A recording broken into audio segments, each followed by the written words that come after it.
اللہ اللہ اللہ اللہ اللہ اللہ اللہ۔ السلام علیکم ورحمۃ اللہ وبرکاتہ۔ الحمد للہ رب العالمین، اللہم صلی علی محمد۔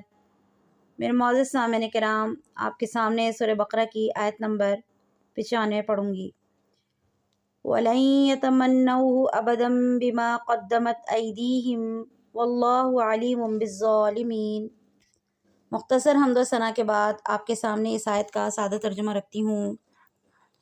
وَلَن يَتَمَنَّوْهُ أَبَدًا، لیکن یہ لوگ ایسی آرزو کبھی بھی نہیں کریں گے۔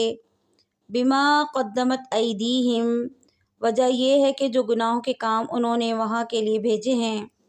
واللہ علیم بالظالمین، اور اللہ تعالیٰ ایسے ظالموں کو خوب جانتا ہے۔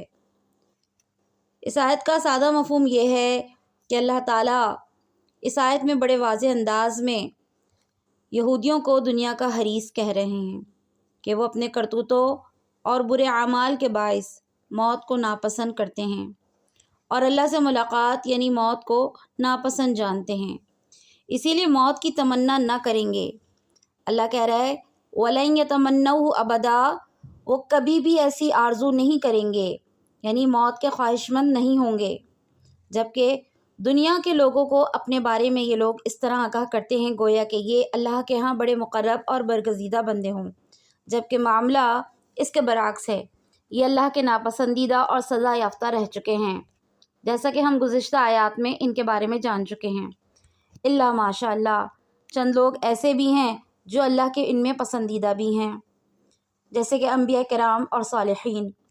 اللہ نے آیت کے اختتام میں کہا کہ اللہ تعالیٰ ہر فرقے میں، ہر گروہ میں موجود ظالم طبقے کو بخوبی جانتا ہے۔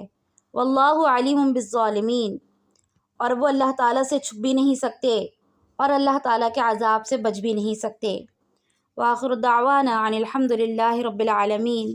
السلام علیکم ورحمۃ اللہ وبرکاتہ۔